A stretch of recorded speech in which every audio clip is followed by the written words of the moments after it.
점심 공양 많이 드셨습니까? 예전에는 제가 화엄살림에 처음 이제 나왔을 때, 제가 그때 성광사에 있을 때인데요. 그때는 법문을 하면은 저 끝에서 저 끝까지, 그리고 앞에까지 사람이 꽉 차고 뒤에 그 문 밖에도 사람들이 꽉 서가 있었거든요. 요새는 이렇게 이제 법당이 많이 비고하니까 옛날에 오셨던 그 불사님들이 많이 가신 모양이다, 이제 그런 생각이 들고 여러분들도 나무 코트 입을 때가 조금씩 이제 다가오고 있죠. 이제 이럴 때 우리가 이제 마음 공부를 좀 잘 해가지고 다음 세를 기약을 해야 됩니다. 근데 평소에 하는 업도 중요하지만은 임종하기 전에 이제 이 한 생각이 아주 중요합니다. 이제 그 한 생각을 제대로 내려면은 평소에 훈련이 필요하죠.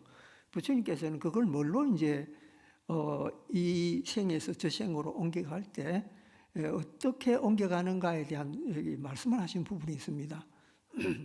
그 비유가 촛불에서 촛불로 이제 불이 옮겨가듯이 이렇게 옮겨간답니다. 그러니까 금생은 이 초였는데 다음 생은 다른 초. 그러니까 이 초에서 불이 거의 꺼져갈 때 그 불을 다른 초에 딱 옮기면 이제 이 초는 새로 타지요. 근데 이 불이라는 게 여기서 탄 거를 옮겼으니까 이 불 것이 계속 되느냐 하면 그건 아니거든요. 그렇다고 해서 이 불이 갑자기 생긴 것도 아니고 이 불에서 왔기 때문에 이 불의 영향도 있고, 또 여기서 타는 불은 새로운 연료에서 타는 거기 때문에 또 다른 불이에요. 그래서 불은 똑같은 불이지만은 이쪽하고 저쪽 성질이 다른데 단지 불이 옮겨오는 거는 그거는 자명한 사실이거든. 그러니까 여러분들이 이렇게 이 생에 있다가 다음 생에 올라갈 때 이 생의 몸뚱이는 마치 거의 다 탄 초처럼 그런 상태고, 내 이 지은 업력이 새로운 몸을 받아가는 것은 다른 초로 옮겨지는 것과 같아, 이렇게 표현했습니다. 그래서 맨 마지막에 타는 이 불이 굉장히 중요합니다. 그래서 이제 불교에서는 그 마지막 임명종시에 한 생각 바로 잡는 거, 이게 굉장히 중요하고, 그게 다음 내 몸뚱이에 옮겨질 때 그 업을 고스란히 가져가게 되거든요. 그래서 이제 평상시 이제 업을 잘 지어라, 이제 이런 이야기입니다. 이제 요 이야기가 오늘 하는 그 야마충군 개참품, 여기에 이제 야마충군 개참품은 여러 보살님들이 이제 나타나셔가지고 부처님과 부처님 법에 대해서 찬양하는 내용으로 나와 있습니다. 그런데 여러 보살님들이 여러 가지 말을 했지만 그 중에서 가장 핵심적인 말이 있습니다. 그게 뭐냐면요, 그 영림보살이라고 하는 보살님이 이런 이야기를 합니다. 모든 중생은 오온 가운데 있는데 이 오온이라고 하는 것은 업을 기본으로 삼고, 그 기본으로 삼는 업은 그 마음을 근본으로 삼는다, 이렇게 나와 있습니다. 그게 아주 핵심적인 이야기입니다. 왜냐하면은 요 안에 이제 말씀드린 요 안에 그 불교의 마음이라든지 아니면 업이라든지 이런 개념이 들어 있거든요. 그래서 불교의 핵심적인 거를 지금 이야기를 하고 있는 거거든. 그렇기 때문에 우리가 이렇게 업을 바라볼 때 어떤 생각을 가지고 바라봐야 되느냐, 또는 마음을 어떤 각도에서 봐야 되느냐, 이거 굉장히 중요합니다. 자, 예를 들면은 여러분, 마음이 먼저겠습니까? 몸이 먼저겠습니까? 몸이 먼저거든요. 마음이 따로 있는 것이 아니고 몸 때문에 생기는 게 마음이거든. 근데 이제 마음이라는 것도 오온에 의해서 생긴 거잖아요. 몸뚱이라는 게 오온 덩어리거든요. 온이라는 거 하는 게 무슨 덩거리라는 뜻이에요. 5가지가 모였기 때문에 온인데, 온이 색소상행식 이거잖아요. 그래서 이거를 제대로 바라볼 줄 아는 것이 불교를 이해하는 거다. 이제 이런 말이죠. 이 말이 조금 어렵긴 한데요. 예를 들면 이런 게 있습니다. 우리가 참선수행 잘한 스님이 있어요. 근데 참선수행을 잘한 스님도 치매가 올까? 어떻게 했습니까? 수행 잘했는데 치매가 오겠습니까? 옵니다. 왜 오는 줄 아십니까? 이게 우리 몸은 메커니즘이거든요. 메커니즘이라고 하는 것은 어떤 이 과학적으로 조직으로 형성된 문제이기 때문에 그런 걸로 풀어나가야지 정신하고는 아무 관계가 없습니다. 예를 들면은 공부 잘한 스님들도 뇌출혈 올 수 있습니다. 뇌출혈 뇌가 혈관이 탁 터지면은 이제 오는 거죠. 그건 뭐 공부 잘했다고 해서 안 오고 그런 거 아닙니다. 그러니까 요거를 잘 관찰을 해야 되는데 스님들은 공부만 잘하면 된다, 마음만 잘 닦으면 된다 이렇게 이야기하는 분들이 있어요. 예를 들면은 위법망구라고 해서 나가 법을 얻기 위해서는 몸뚱이를 돌아보지 않는다 이런 말 하거든요. 근데 남는 결과가 뭐냐는 거죠. 자기 몸뚱이 잃어버리면 마음도 잃어버리게 되거든. 근데 요거를 젊을 때부터 잘 가르쳐야 되는데 이런 걸 잘 안 가르치고 법이 중요한 거야, 마음이 중요한 거야 이렇게 이야기하면은 헷갈리게 되는 거죠. 근데 부처님의 본래 가르침을 보면요. 몸을 잘 봐라. 몸을 어떻게 잘 봐? 내 몸이 어떤 상태인가를 잘 관찰해야 되는 거예요. 그것을 우리는 마음 관찰법이라고 부릅니다. 그리고 몸 관찰법, 처음에는 몸 관찰법 해가 그 다음에 이제 느낌 관찰법, 그 다음에 마음 관찰법, 그 다음에 이게 부처님 말씀하신 연기하고 어떤 이렇게 카테고리를 가지는가 이걸 관찰하는 거예요. 제일 중요한 건 뭐겠습니까? 내 몸뚱이라는 거예요. 몸뚱이 필요 없고 마음이 중요하다. 그건 아닙니다. 왜냐하면 마음이 진짜 중요하다면 치매 안 걸려야죠. 마음을 내 마음대로 할 수 있는데 왜 걸립니까? 근데 그거를 이 몸뚱이라고 하는 거는 일종의 메커니즘이라는 걸 이해를 못했기 때문에 생겨난 거예요. 그래서 몸 관찰이 제일 먼저 우선되지. 그걸 이제 사염처관이라고 우리가 이 초기 불교에서는 부르잖아요. 4가지 관찰하는 거. 더 쉽게 이야기할까요? 반야신경에 오온, 개공, 도일체고약 나오죠. 오온이 뭡니까? 우리 몸뚱이라는 거예요. 이걸 잘 관해보면 관자재 보살이 이걸 관했다는 거잖아요. 잘 관찰해가지고 오온이라는 게 본래 없는 거구나. 이거를 해가지고 나중에는 모든 고액을 넘어간다는 거예요. 그러니까 인간이 가지고 있는 기본 고통이라든지 이런 데 대해서 완전하게 이해를 하고 넘어간다는 거예요. 그리고 반야신경을 보면 그 해답이 다 있는데 우리 그걸 잘 모르고 그냥 외우고 있거든. 자, 이제 우리가 제일 중요하게 생각하는 게 업의 개념 아닙니까? 업은 자기가 지금까지 살아온 것, 그 다음 내 환경에 의한 것, 이런 걸로 세상을 바라보게 됩니다. 자, 여러분, 이 화장실에 이 대변을 보러 갑니다. 옛날에는 이게 푸세식이었잖아요. 근데 여름에 그 재래식 화장실에 가보면은 구더기가 사방 벽을 타고 올라갑니다. 그런 거 경험하셨죠? 이 대변이라고 하는 걸 보면은 우리 인간은 몸에서 나온 거지만 이게 더러운 거예요. 우리는 그냥 더럽다고 인식을 하죠.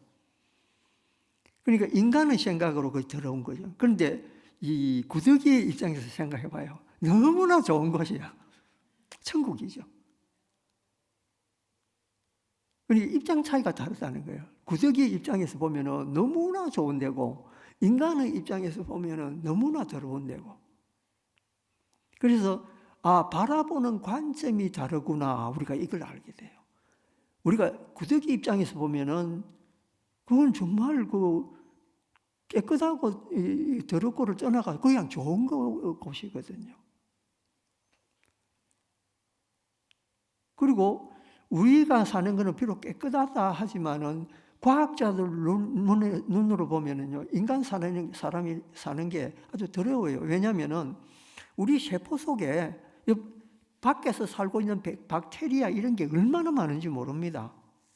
과학적인 입장에서 보면 우리 몸뚱이 자체가 굉장히 더러운 거예요. 그러니까 어느 입장에서 보느냐에 따라서 차이가 너무 많이 납니다. 근데 인간의 편견이라는 그래요. 구더기가 사는 똥은 더럽고 인간의 삶은 깨끗하다. 그렇진 않아요. 그래서 반전성경이 뭐라 했습니까? 불구부정. 더러운 것도 없고 깨끗한 것도 없다 이래놨잖아요. 지금 그런 말씀 해놨잖아요. 불구부정인데 그걸 어떻게 바라보냐? 공으로 바라봐라. 오온계공. 오온이라는 게 모두 공한 거다. 우리의 고정관념이라는 게 얼마나 우리를 얽매여 있는가 우리가 알 수 없습니다. 그리고 우리 마음속에 뭔가 하나 고정관념이 생기잖아요. 그게 인생을 갖다가 완전히 바꾸기도 합니다. 예를 들면은 우리가 이제 어느 강당으로 모여라 이래가지고 이제 강당을 한 번도 안 가본 사람이 그 강당을 갑니다. 그러면 강당을 들어갈 때 강당이 클까 작을까 이렇게 생각을 합니다. 그러면은 자기 생각에 한 200명 정도 들어가는 강당이다 이렇게 생각하고 가잖아요. 갔는데 500명 정도를 수용하는 강당이야. 그러면은 크네 그렇게 생각하죠. 그런데 그 사람이 애초에 500명쯤 들어가는 강당일 거야 해가 가봤는데 200명만 들어갈 수 있는 강당이 있는 거예요. 그러면 뭐라고 이야기합니까? 좁네 이렇게 이야기합니다. 근데 이 강당 자체는 좁은 것도 아니고 넓은 것도 아닙니다. 우리 인간이 그렇게 생각했기 때문에 넓게도 보이고 좁게도 보이는 거예요. 어떻습니까? 이거 우리 생각이 우리 마음을 지배하는 거거든요. 그리고 우리의 생각이 우리 삶을 또 결정을 하면서 이제 영어로 자지먼트라 그러잖아요. 결정하는 것. 그런 거죠. 그러니까 우리가 지금 그 부처님이 너희들은 미망 속에 있다라고 할 때 그 미망이 뭡니까? 이 본질을 제대로 바라볼 수 없는 안목을 가지고 있다는 거예요. 그런 안목을 버리고 본래 가지고 있는 그 성품 자체를 봐라 이거죠.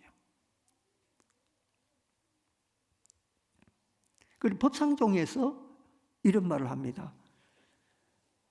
우리가 일을 하잖아요. 일을 하고 뭔가 생각을 하잖아요. 근데 그것을 잘 알아차리는 그 성품, 그걸 성소작지라고 부릅니다. 그러면은 우리 몸이 어떻게 움직이고 우리 마음이 어떻게 해가고 이거를 우리가 잘 알아차려야 됩니다. 왜냐면은 다음 업이 올 거거든요. 그게 이제 업이 하나하나 쌓여야 돼요. 아까 말한 오온이라는 온도 쌓여서 된 거거든. 그러니까 이렇게 쌓이게 되면은 이제 어떤 방향으로 우리가 판단해야 될 것인가 이거 있잖아요. 그 판단을 잘 할 수 있는 방법이 통찰하는 거예요. 자기 마음이 어떤가 통찰해보고 자기의 행위가 어떤가 통찰해보고 그걸 뭐라고 묘관찰제라고 부릅니다. 관찰을 잘 해야 된다는 거예요. 그러니까 이 세상 모든 것은 관찰을 통해서 모든 것이 판단이 되는 거예요. 어리석은 사람은 어리석게 판단하고 지혜가 있는 분은 지혜롭게 판단하고 이걸 이제 원효성이 뭐라고 하냐면은 잘못 수행하는 사람은 모래를 쪄서 밥을 만드는 것과 같아 이렇게 표현하셨거든. 근데 밥 짓는 사람은 이게 밥이 될 거라고 믿어요. 모래를 써가지고 밥을 짓는데 왜냐하면 그 방법을 모르기 때문에. 이런 어리석음을 범하는 것은 본질을 모르기 때문에 그렇다. 자, 이제 이렇게 해서 공부를 해 나가다 보면은 평등성지라고 하는 경지에 도달을 하게 됩니다. 이거 뭐냐면 일체의 중생이 각각 업에 따라서 달리 살지만은 그 마음 바탕은 똑같아. 평등하다. 예를 들면은 아무리 똑똑하고 잘난 사람이고 또 어떤 사람은 아주 미련하고 못 배우고 한 사람도 고통을 느끼든지 아프다든지 이런 거는 다 똑같습니다. 그게 인생이나 평등한 게 그겁니다. 그래서 이런 말도 있잖아요. 세상에서 가장 평등한 거는 죽음이다. 누구나 죽기 때문에. 부자라고 해서 안 죽는 거 아닙니다.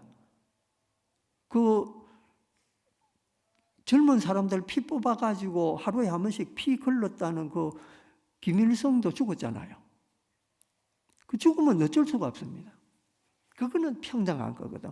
근데 그거보다 더 평등한 게 있는데 인간이 가지고 있는 본질이 있잖아요. 그건 진짜 평등합니다.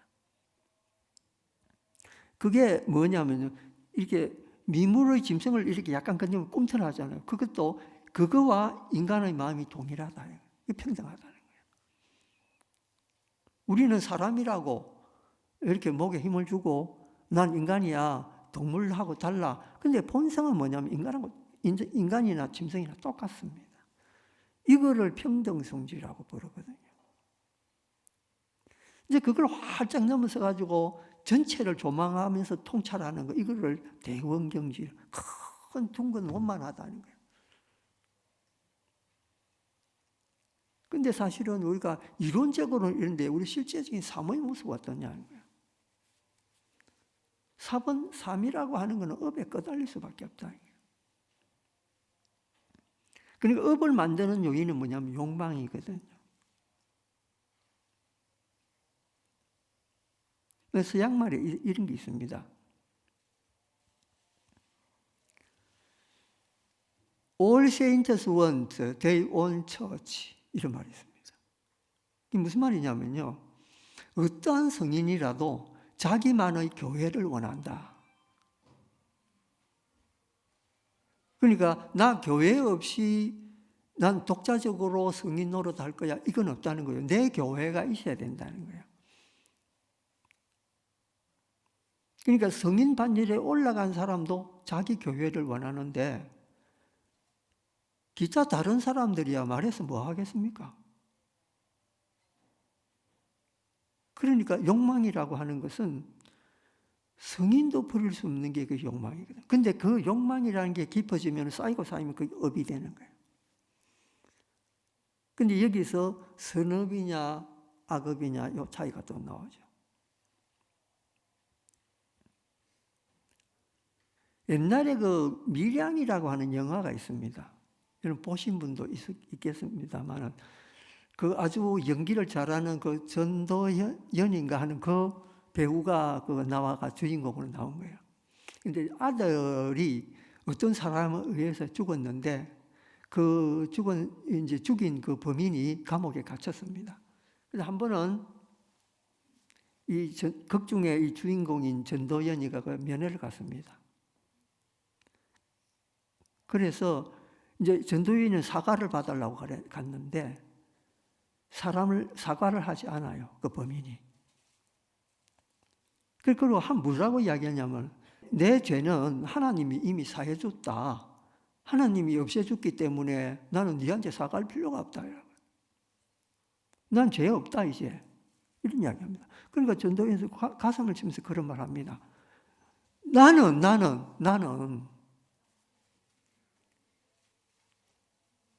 내 아들 죽인 네가 내한테 사과 안 하고 그러면 그 사람은 신한테 용서를 받았다면 그럼 나는 어쩌냐는 거야.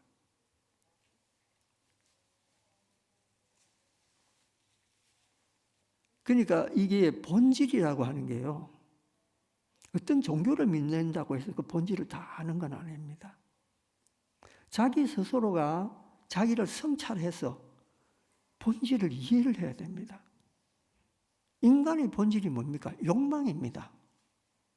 욕망이라는 게 나쁜 거 아닙니다. 근데 무슨 욕망이냐에 따라 이제 그게 달라지죠.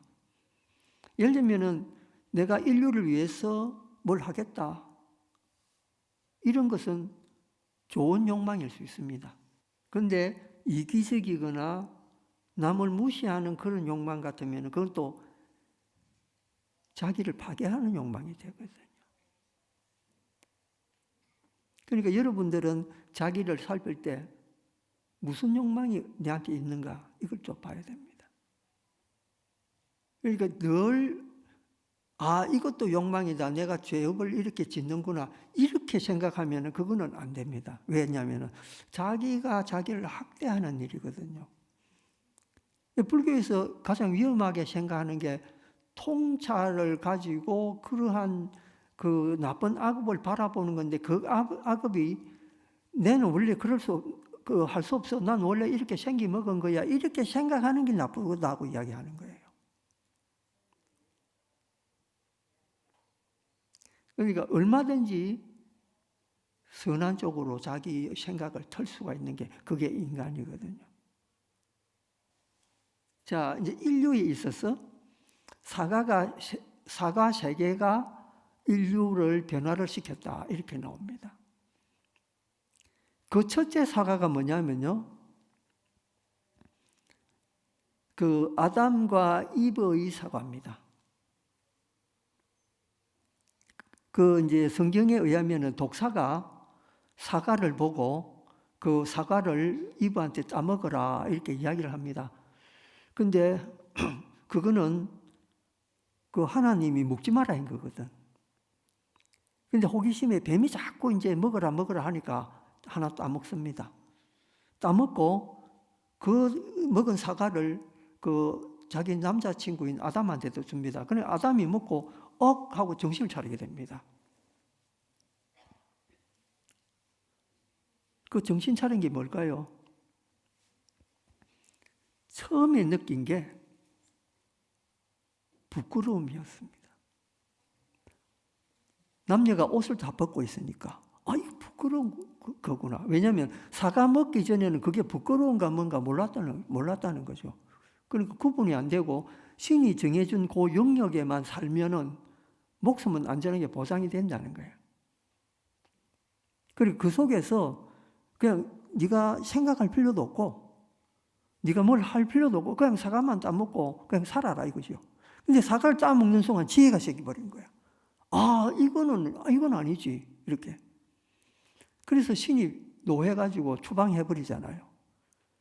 그게 인류의 첫째 사과입니다. 그러니까 뭔가 개발했다는 거예요. 이제 깨어났다는 거예요. 우리식으로 이야기하면 깨달음을 얻었다 이거예요. 근데 이제 기독교에서 우리가 죄인이다 한 게 그 사과 따면 그게 죄라는 거예요. 근데 그거 연좌제로 아직까지 내려오고 있거든. 그렇잖아요. 근데 두 번째 사과가 뭐냐면요. 그 폴 세잔이라고 하는 인상파 화가가 있습니다. 그 사람이 그린 사과. 근데 왜 그 사과가 이게 혁명적이냐면요. 사과는 사과인데 그거를 다각도에서 바라본 거예요. 그림을 하나를 그려놓고 위에서 바라보고 옆에서 바라보고 밑에서 바라보고 중앙에서 바라보고 이래가 다각적으로 그 사과 하나를 두고 바라본 거예요. 그게 이제 광주리에 담겨 있는 여러 개 담겨 있는 사과인데 그런 식으로 다양한 각도에서 화면이 평면이잖아요. 그림이라는 게. 그 평면에서 여러 면을 바라볼 수 있는 각도로 그림을 그리나. 이건 획기적인 거예요. 왜 획기적이냐면요. 그 사과 때문에 이 피카소나 이런 사람들이 등장하기 시작해요. 피카소 그림 보면 우리가 이해 안 되잖아요. 근데 피카소 그림을 보면은 눈은 여기 있고 코는 이쪽에 있고 뭐 이렇잖아요. 그거를 위에서 보고 옆에서 보고 동시다발적으로 바라본 이 그림이 그렇다는 거예요. 그거는 피카소가 이제 해석을 한 건데. 근데 사실은 세상에 사과 때문에 힌트가 나온 거예요. 그것 때문에 현대 미술의 흐름이 완전히 바뀌게 됐습니다. 이게 두 번째 사과예요. 세 번째 사과는 뭐냐? 이건 여러분들이 너무 익숙한 거예요. 애플의 사과. 애플 보면은 사과 비 먹다 남은 거 있잖아요. 네. 그게 우리가 잘 아는 컴퓨터 혁명 때문에 싹 다 인류의 삶을 바꿨잖아요. 그러니까 이 혁명이라는 게요. 정말해서 이 지혜가 개발되면 개발돼서 이게 세 개 다 우리 인간의 혁명과 지혜에 관련된 거잖아요. 좀 더 안락하고 좀 더 영리하고 이런 쪽으로 자꾸 나아가는 거예요. 삶의 방식이 달라지고 다 그런 거잖아요. 미리 이것은 이럴 것이다, 저건 저럴 것이다 이렇게 하지 말라는 거예요. 그런 관념 가지지 말고 원래 있는 대로 봐라. 그래서 늘 부처님은 이제 이 부처님 법을 알고 싶은 사람한테 뭐라고 말씀하셨느냐 하면요. 와서 봐라. 그러니까 와서 보면은 부처님 말씀과 부처님의 그 행위를 보면은 저절로 깨닫게 된다. 이게 불교의 아주 중요한 관점이죠. 우리는 뭡니까? 우리는 본래 가지고 있는 이 오온으로 구성된 이 몸을 관찰하면서 이 몸이 원래 공이라는 걸 깨닫고 그 세계 이 우주를 움직이는 메커니즘이라는 거는 연기다. 이거를 우리 불교에서는 이제 깨닫게 해주는 거죠. 이거 하나만 풀리면은 우주의 구성이 다 드러나 버립니다. 그러니까 불교에 들어와서 불교에 귀의한다는 것은 그냥 이 인생과 우주의 본질을 그대로 이해하는 겁니다. 그래서 반야심경이 뭐라고 이야기합니까? 무가해라고 이야기하죠. 걸림이 없다는 거예요. 그러니까 저 실리콘밸리에 뛰어난 과학자들, 그 다음에 창업자들 이런 사람들이 명상을 하고 또 스토아 학파들의 그 이론을 받아들이고 불교를 받아들이기에는 조금 어려운 감이 있어요. 그래서 그 사람들이 불교하고 가까운 스토아 학파를 갖다가 선택을 한 거예요. 이 스토아 학파라는 이게 뭐냐면요. 이제 이 서양의 고대 그리스 철학에는 아주 인도의 고대 철학만큼이나 복잡하게 많은 철학자들이 등장하고 있습니다. 이제 우리가 그런데 대표적으로 하는 분이 그 소크라테스잖아요. 테스 형님이라고 요새 그러죠. 근데 그분이 그러잖아요. 자기가 뭐니 해도 자기 자신을 알기는 진짜 어렵더라. 자기가 철학을 찾아서 헤맸는데 진리를 찾아서 헤맸는데 그 진리라는 게 내 자신이더라. 근데 내 자신이 뭔가를 잘 모르겠더라. 그래서 제자들이 오면요, 그분은 질문을 던집니다. 뭐 아는 거 뭐 있나 이렇게. 예를 들면은 어떤 부분에서 잘 알고 있다는 사람이 자기를 자랑하면 난 뭐뭐에 대해서 잘 알고 있다. 그러면 소크라테스는 그런 방법을 씁니다. 뭘 알고 있냐라고 묻습니다.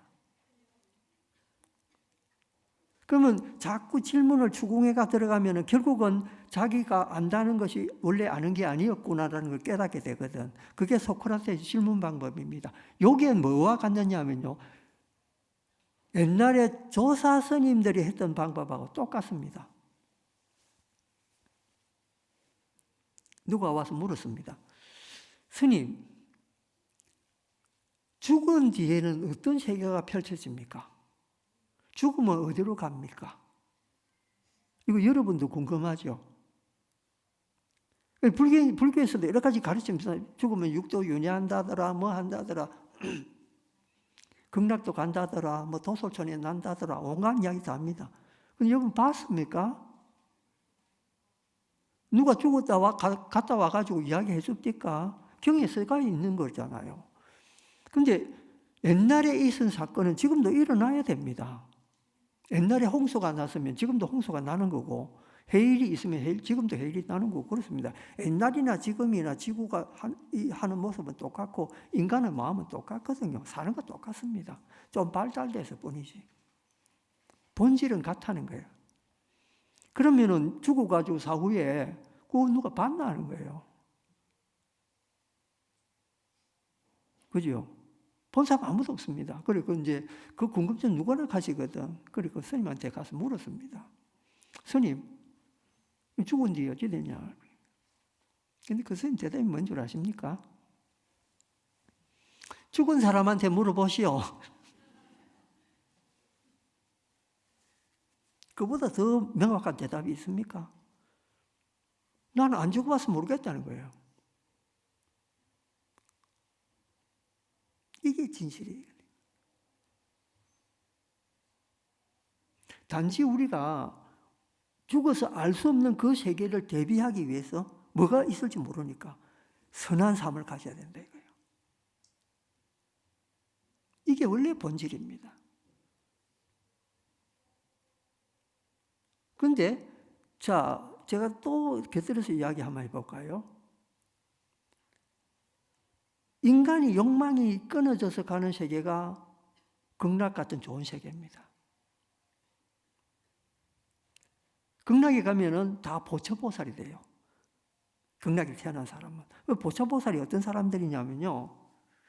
십지보살의 경지를 넘어가 가지고 거의 부처님 다음에 한 번만 더 나면 부처가 되는 거예요. 그게 거기 있는 보살들이 하는 일이거든요. 그래서 전 우주를 다니면서 부처님께 여러 시방 3세 부처님께 공양 올리는 일을 하는 게 거기 태어난 분들이 하는 일이에요. 그런데 너무 재미있는 게 있습니다. 뭐가 재미있냐면요. 그 땅이 뭘로 되어 있냐? 황금으로 되어 있습니다. 그리고 나무 열매가 좀 보석이에요. 근데 인간은 뭘 추구합니까? 인간은 부를 추구하잖아요. 재물을 추구하잖아요. 욕망의 것이 재물이거든요. 그런데 극락세계가 그런 재물로 이루어져 있어요. 그러니까 극락세계도 인간이 자기 좋은 걸 다 넣어가지고 만들어 놓은 거예요. 이게 진실입니다. 그런데 중요한 것은 자 이제 지구 누가 만들었을까요? 신이 만들었을까요? 그럼 불교는 해답이 뭐냐면요. 이 지구도 누가 만들었다? 중생의 업이 만들었다. 실제 그렇습니다. 그러니까 우리가 업을 어떻게 써야 되는가 우리가 이걸 잘 생각해 봐야 돼요. 여러분들이 절에 와서 기도하고 공부하면서 자기 삶이 안 바뀌었다. 그럼 불교 공부 잘 못한 거예요. 불교는요, 자기를 바꾸려고 공부하는 거거든. 아, 내가 나이가 이렇게 많은데 내가 이거 젊을 때부터 해온 거라서 못 바꾼다. 그 말로 불교 믿습니까? 내일 죽을 것 같아도 오늘 내가 바꿔지는 게 이게 불교인데 왜 그래야 다음 생이 두렵잖아요. 생각 바꿔야 됩니다. 그러면 살아있으면서 이 생에서 자기 삶 자체를 바꿔줘야 그러니까 외부적인 환경은 안 바뀔 수 있습니다. 예를 들면 내가 가지고 있는 재물의 상황이라든지 내 주변에 있는 친척들 관계를 이런 거는 우리가 어떻게 할 수가 없는 부분이야. 그러나 자기 마음속에서 자기 스스로 행동하는 거는 자기가 변화시킬 수 있다는 거예요. 그러니까 변화를 시키는 게 이게 불교라는 거예요. 여러분이 30년 전에 해왔던 거를 지금까지도 예를 들면 나쁜 습관이라든지 이런 것들 계속하고 있다. 그러면 그거는 불교 믿는 사람이 아닙니다. 그냥 자기가 요구하는 대로 자기 욕망대로 살아가는 사람이라는 거죠. 그러니까 불교 공부는 자기를 바꾸는 데 있다. 그럼 뭘 바꿔야 되냐? 관념을 바꿔야 된다는 거예요. 관념, 생각. 리프레임이라고 제가 그랬죠. 생각 자체를 바꾸고 생각 자체를 달리 이렇게 보는 거예요. 옛날에는 이렇게 봤는데 지금은 다른 걸로 보는 거예요. 그러니까 옛날에 봤던 관점이 아니고 지금 이 관점을 봐라는 거예요. 그러니까 옛날 관점을 가지고 있으면 지금은 안 된다는 거예요. 그러니까 관점이라는 게 늘 변할 수가 있는데 그 변화는 본래 자기가 바라봐야 되는 그 관점, 요거는 확실하게 확립을 해가 있어야 된다는 거예요. 그게 뭡니까? 인생은 항상 변한다. 재행무상이다. 재행무상이 뭡니까? 변한다는 거거든. 모든 것은 변한다. 그러니까 그 그리스 철학자도 그런 말이에요. 헤라클레이토스가 그런 말 했잖아요. 만물은 유전한다.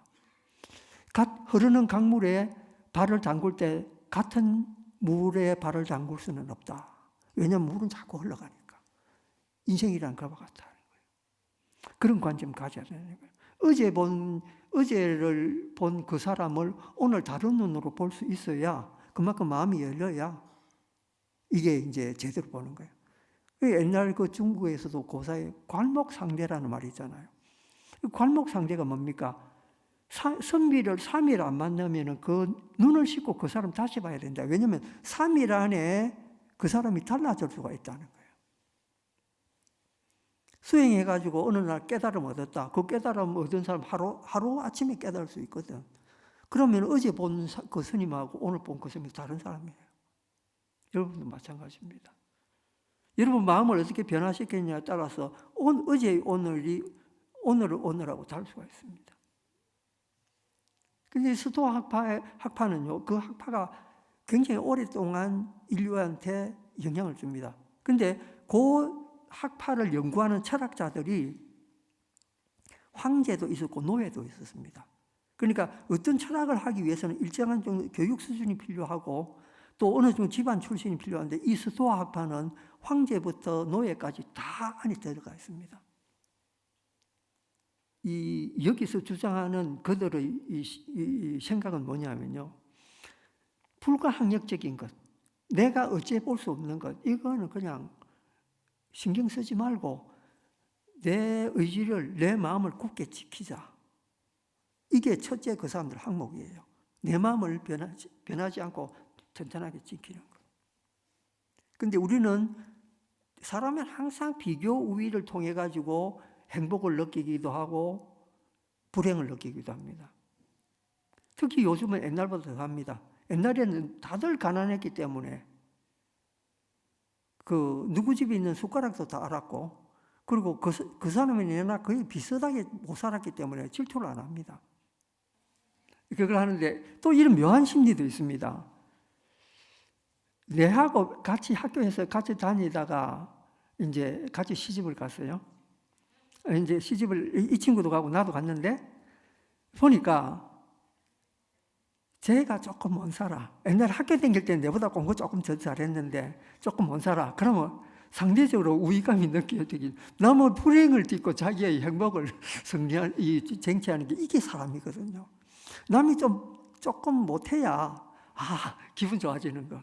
우리 인간의 심리 다 그렇습니다. 사촌이 논을 사면 배가 아프다 이 말이죠. 그래서 누가 배 아프다 이러면 사촌 논 샀나 그러잖아요. 그러니까 이게 비교 때문에 생겨요. 자, 이제 이래서 우리가 비교 우위를 어떻게 점하느냐? 이거는 이제 자기 욕망이 반영이 돼가지고 이게 높으면 높을수록 내가 좀 잘 사는구나, 내가 저보다 낫구나 이러면서 행복감을 느낍니다. 근데 아까 전에도 말했지만 행복감이라는 게 길게 가나요?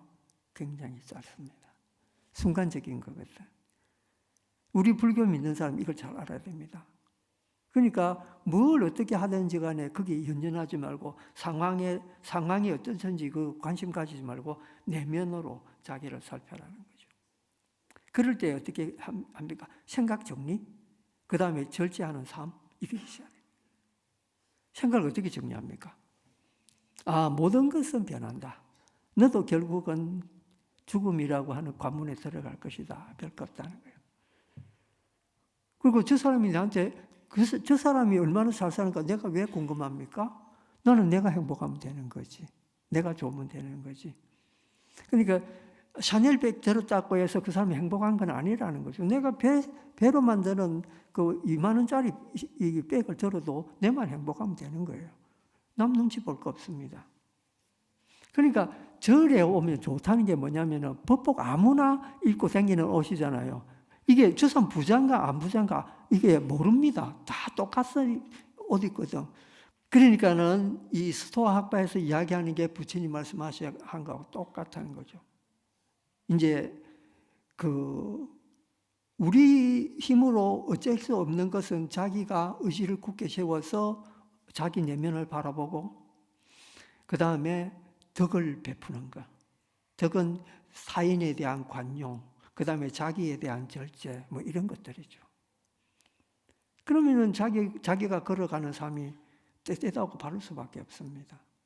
그러면서 부처님 법대로 세상을 통찰하면서 부처님 계율대로 자기의 삶을 따듬어가면서 그렇게 살 수 있는 거죠. 누가 불교에 대해서 불교가 뭐냐 이렇게 묻는다면은 세상을 통찰하는 지혜를 배우고 나아가서는 중생을 교화하는 것. 이 중생은 여러분 이웃도 될 수 있고 심지어 여러분이 키우는 개, 고양이도 될 수가 있습니다. 다 구제의 대상이거든요. 어느 날 지하철을 탔는데 예전에 서울에서 일 때문에 서울 갔을 때 지하철 탔는데 권사님이 제 옆에, 그분은 권사인 줄 몰랐습니다. 나중에 권사라고 하더라고요.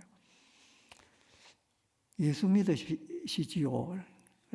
예. 안 믿으면 어찌 됩니까? 지옥 갑니다. 예. 그러면 예수 믿는 사람이 많습니까? 지옥 간 사람이 많습니까? 지옥 간 사람이 더 많죠. 그 사람들 누가 제도합니까? 제도 못 하는데요. 내가 지옥 가야 되겠다. 내가 제도해야 되겠다. 깜짝 놀래요. 봐봐라. 예수님도 못하는 일을 스님이 하잖아. 그렇잖아요.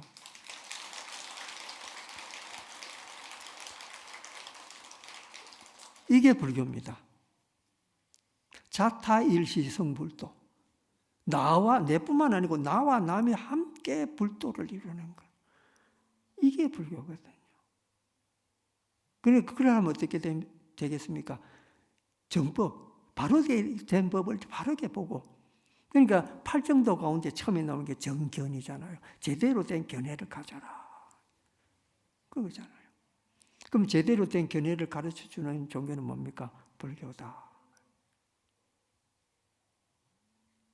여러분 이렇게 몸뚱이 가지고 있을 때 우리가 좋은 정법 만나가지고 마음 제대로 이렇게 닦으면서 보시를 행하면서 이렇게 딱 한 생각 살면은 다음 세상 걱정할 거 없잖아요. 불교에 믿는 장점은 여기 있습니다. 오늘 화엄살림 통해서 또 여러분 만나 뵙게 돼서 반갑고요. 앞으로 이제 주위 사람들한테도 많이 권해서 불교에 관심을 가지도록 여러분들이 또 이제 중생 교화 차원에서 이렇게 힘써 주셨으면 고맙겠습니다. 감사합니다.